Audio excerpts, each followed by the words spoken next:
Comment se présente une page Geniali? Vous avez d'abord un bandeau sur la partie haute. Sur ce bandeau, vous avez la sauvegarde automatique de votre Geniali, le titre, comme on l'a dit tout à l'heure. Vous avez aussi la possibilité de passer à une version premium, donc payante.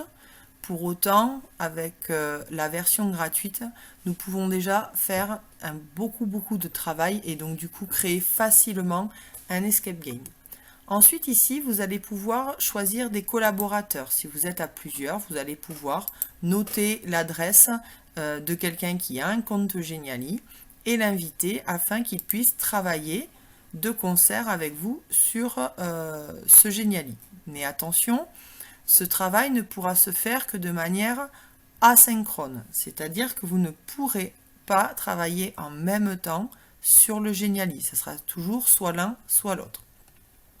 Ensuite ici, cette icône de prévisualisation vous permettra de voir en permanence, de pouvoir tester en permanence votre Geniali et voir les interactions que vous allez mettre en place.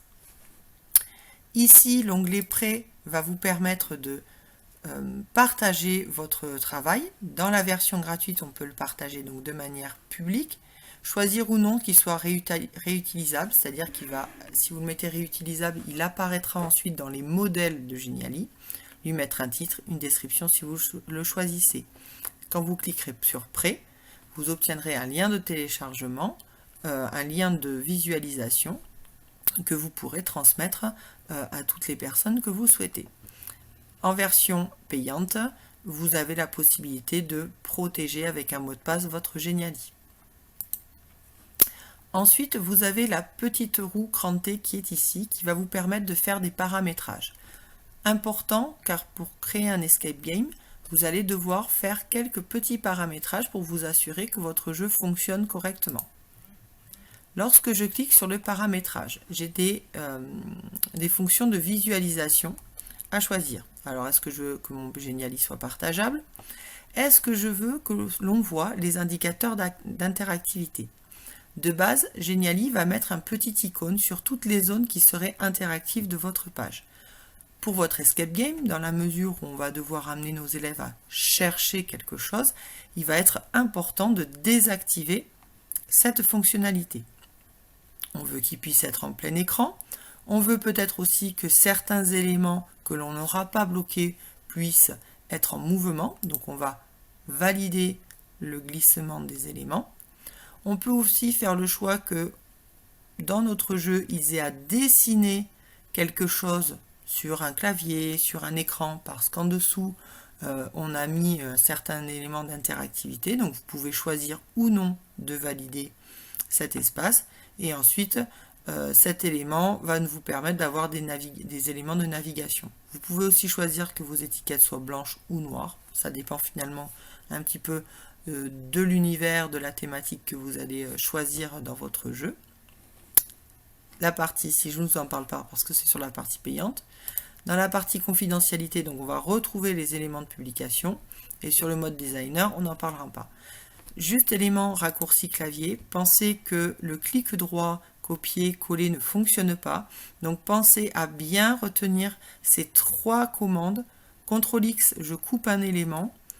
CTRL C, je copie un élément. CTRL V, je le colle. Si certains éléments, vous voulez pouvoir les réutiliser plusieurs fois ou vous voulez les passer d'une page à une autre, vous pouvez utiliser ces fonctionnalités.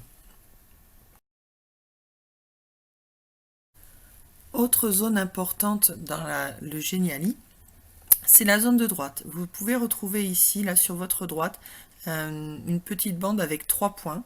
Donc quand on clique sur ces 3 points, apparaît une zone complémentaire. La zone d'édition va vous permettre de définir des proportions de votre page Geniali. Vous laissez rester sur 1200 par 675, c'est suffisant. Les transitions. Vous verrez au fur et à mesure, lorsque nous allons créer des pages, sur votre gauche ici, des transitions vont se créer automatiquement sur les pages. On y reviendra tout à l'heure, mais vous pouvez les supprimer de base. On évite un maximum les transitions entre les pages, sauf si on veut donner un effet particulier à notre page parce que cet effet va faire écho à l'univers du jeu ou à votre scénario d'histoire. Par contre, ce qui est important à faire dès le départ lorsque vous créez votre Geniali, ça va être d'aller sur l'élément de navigation et de choisir l'option microsite. L'option standard va mettre automatiquement des flèches à droite et à gauche ou en bas ou en haut de votre Geniali. Je vous rappelle que dans un escape game, on doit chercher, on va aller fouiller, et donc souvent ça va être à travers des interactivités que vont se faire les passages de pages. Pour cela, il faut se mettre en microsite. La zone centrale va nous permettre de disposer au fur et à mesure des éléments dans notre Geniali. La zone ici va nous permettre de voir toutes les pages que comporte notre Geniali. En cliquant sur cette icône, vous revenez au fur et à mesure sur cette zone. Vous pouvez la voir en forme de liste ou en forme de grille. En restant sur la zone de liste, cela nous permet de voir en permanence la zone de travail. Nous vous conseillons à chaque fois, pour chaque page, de noter son titre, à quoi il correspond. Donc, par exemple, le premier va être ma page de titre. Si je rajoute une page blanche,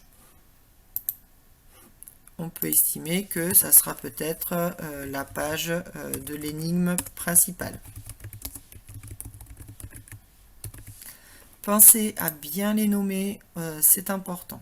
Ensuite ici, il y a, comme je vous l'ai dit tout à l'heure, la possibilité de voir les transitions entre les pages. Donc, vous voyez, quand on clique dessus, la zone de 3 traits apparaît et elle me dit que ma transition se fait par superposition de page en page.